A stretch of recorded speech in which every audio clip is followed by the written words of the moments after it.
بسم الله الرحمن الرحيم. الحمد لله رب العالمين، والصلاة والسلام على رسوله الكريم وعلى آله وأصحابه أجمعين وعلى كل من تبعهم بإحسان إلى يوم الدين. أما بعد،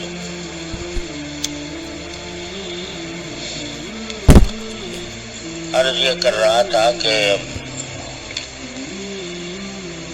جتنا اہتمام اور جتنی کوشش اور جتنی محنت ہم نفلی عبادتوں پر کرتے ہیں، اللہ تعالیٰ کی توفیق سے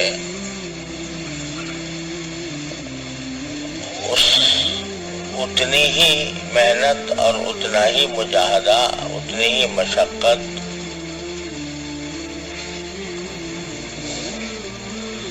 گناہوں سے بچنے کے لیے کرنے ضروری ہے۔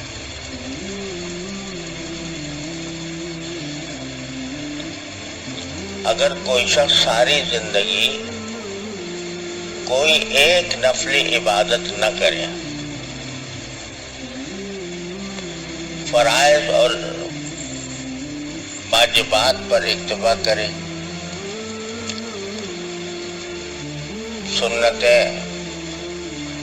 سنتوں پر اکتفا کرے اور ایک بھی نفلی نماز زندگی بھر نہ پڑھے، نہ کوئی نفلی صدقہ دے، لیکن واجبات و فرائض ادا کرتا رہے، لیکن ساتھ ساتھ گناہ اس سے کبھی صادر نہ ہو،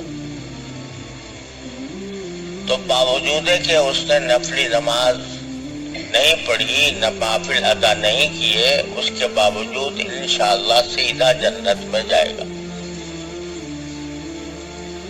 کیونکہ گناہ نہیں ہوا اسے۔ اور ایک آدمی نفلی عبادتیں خوب کرتا رہے اور ساتھ ساتھ گناہ بھی کرتا رہے، تو نفع ٹوٹا برابر ہوتا چلا جائے گا، اس کی کوئی گارنٹی نہیں ہے کہ وہ سیدھا جنت میں جائے گا۔ لہذا معلوم ہوا کہ گناہ سے احتراز، گناہوں سے بچنا، گناہوں کا اہتمام کرنا، گناہوں سے بچنے کا یہ نوافل سے زیادہ ضروری ہے۔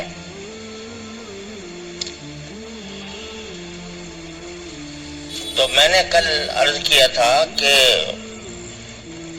عام طور سے ہمارے دور میں جو فتنے ہیں گناہوں کے، ان میں نگاہ کا فتنہ سب سے زیادہ اشد ہے۔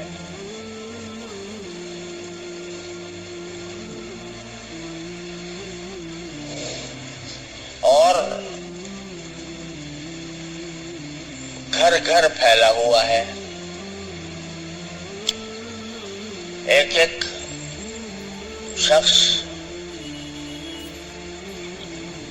اس فتنے کا شکار ہے۔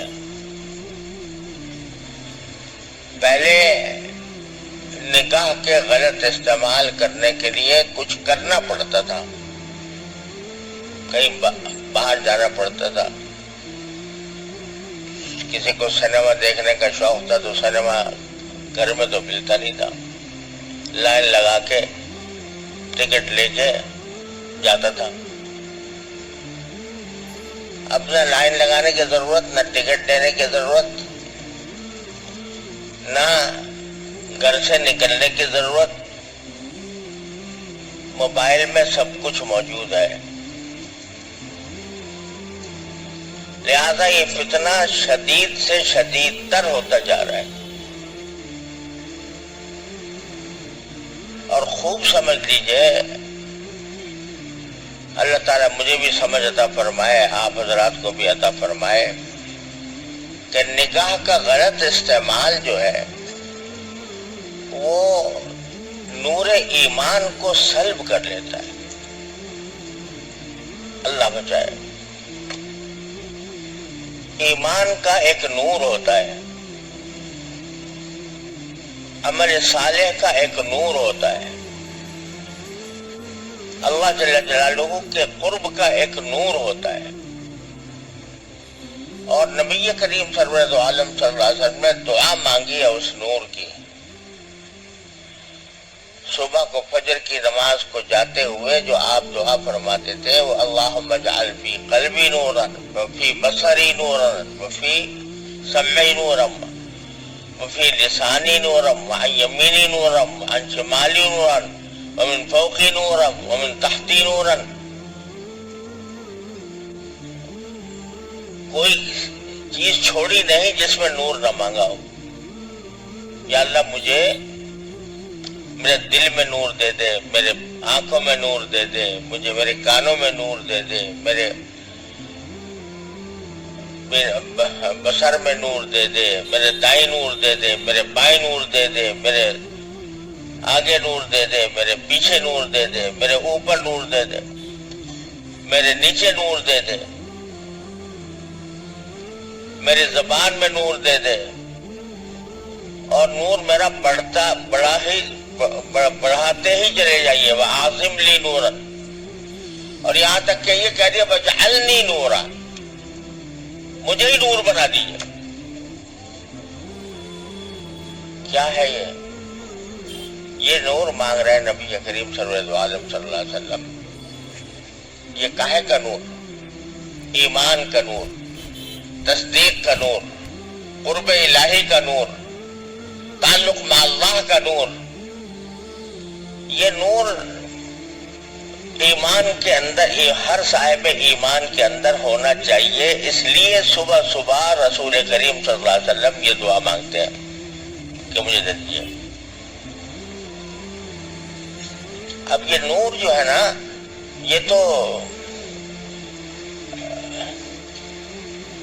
گناہ کے ساتھ جمع نہیں ہوتا۔ گناہ بھی کرتا رہے آدمی اور نور بھی ملتا رہے ایمان کا، یہ مشکل ہے۔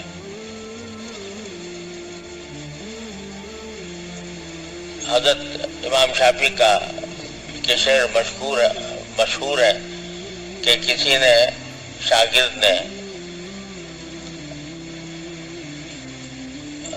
کسی استاد سے کہا، خود امام شافعی نے اپنے استاد وکی ابن جراح رحمۃ اللہ علیہ سے، امام شافعی کے استاد ہیں وکی ابن جراح،